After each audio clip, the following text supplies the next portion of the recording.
شروع اللہ کا نام لے کر جو بڑا مہربان نہایت رحم والا ہے۔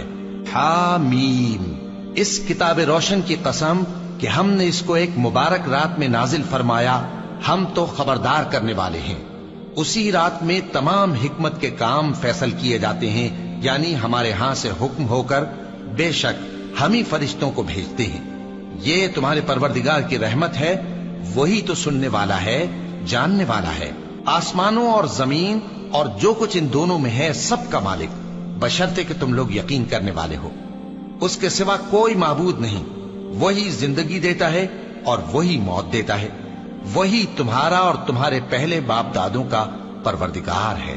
لیکن یہ لوگ شک میں پڑے کھیل رہے ہیں۔ تو اس دن کا انتظار کرو کہ آسمان سے صاف دھواں نکلے گا جو لوگوں پر چھا جائے گا، یہ درد دینے والا عذاب ہے۔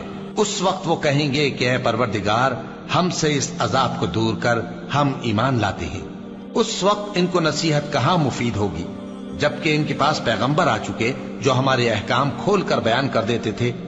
پھر انہوں نے ان سے منہ پھیر لیا اور کہنے لگے، یہ تو سکھایا پڑھایا ہوا ہے، دیوانہ ہے۔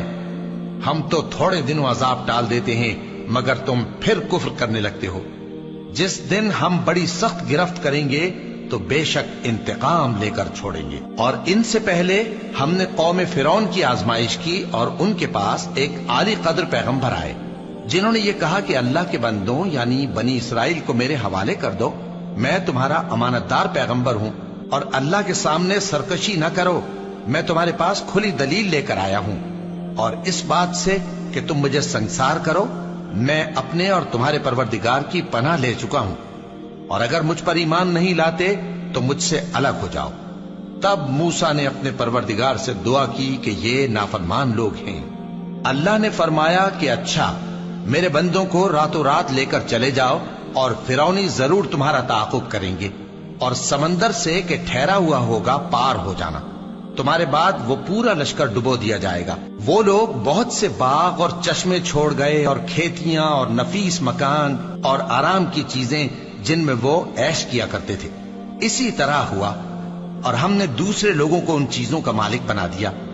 پھر ان پر نہ تو آسمان اور زمین کو رونا آیا اور نہ ان کو مہلت ہی دی گئی، اور ہم نے بنی اسرائیل کو ذلت کے عذاب سے نجات دی، یعنی فرعون سے۔ بے شک وہ سرکش اور حد سے نکلا ہوا تھا، اور ہم نے بنی اسرائیل کو اہل عالم میں سے علم کی بنیاد پر چنا تھا، اور ان کو ایسی نشانیاں دی تھیں جن میں کھلی آزمائش تھی۔ یہ لوگ یہ کہتے ہیں کہ ہمیں صرف پہلی دفعہ یعنی ایک بار مرنا ہے اور پھر اٹھنا نہیں۔ پس اگر تم سچے ہو تو ہمارے باپ دادا کو زندہ کر لاؤ۔ بھلا یہ اچھے ہیں یا تبا کی قوم اور وہ لوگ جو ان سے پہلے ہو چکے ہیں؟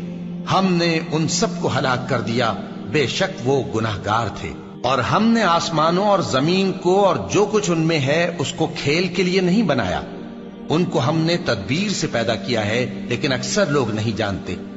کچھ شک نہیں کہ فیصلے کا دن ان سب کے جی اٹھنے کا وقت ہے، جس دن کوئی دوست کسی دوست کے کچھ کام نہ آئے گا اور نہ ان کو مدد ملے گی مگر جس پر اللہ مہربانی کرے۔ بے شک وہی غالب ہے، بڑا مہربان ہے۔ بلا شبہ تھوہر کا درخت گناہگاروں کا کھانا ہوگا، جیسے پگھلا ہوا تانبا۔ وہ تھوہر پیٹوں میں اس طرح کھولے گا جس طرح گرم پانی کھولتا ہے۔ حکم دیا جائے گا کہ اس کو پکڑ لو اور کھینچتے ہوئے دوزخ کے بیچوں بیچ لے جاؤ، پھر اس کے سر پر کھولتا ہوا پانی انڈیل دو کہ عذاب پر عذاب ہو۔ اب مزہ چکھ، تو بڑی عزت والا اور سردار تھا۔ یہ وہی دوزخ ہے جس پر تم لوگ شک کیا کرتے تھے۔ بے شک پرہیزگار لوگ چین کے مقام میں ہوں گے، یعنی باغوں اور چشموں میں باریک اور دبیز ریشم کا لباس پہن کر ایک دوسرے کے سامنے بیٹھے ہوں گے۔ وہاں اس طرح کا حال ہوگا، اور ہم بڑی بڑی آنکھوں والی حوروں کو ان کی بیویاں بنا دیں گے۔ وہاں امن و اطمینان سے ہر قسم کے میوے منگائیں گے اور کھائیں گے، اور پہلی دفعہ کے مرنے کے علاوہ موت کا مزہ پھر نہیں چکھیں گے، اور اللہ ان کو دوزخ کے عذاب سے بچا لے گا۔ یہ تمہارے پروردگار کا فضل ہے، یہی تو بڑی کامیابی ہے۔ ہم نے اس قرآن کو تمہاری زبان میں آسان کر دیا ہے تاکہ یہ لوگ نصیحت حاصل کریں۔ بس تم بھی انتظار کرو، یہ بھی انتظار کر رہے ہیں۔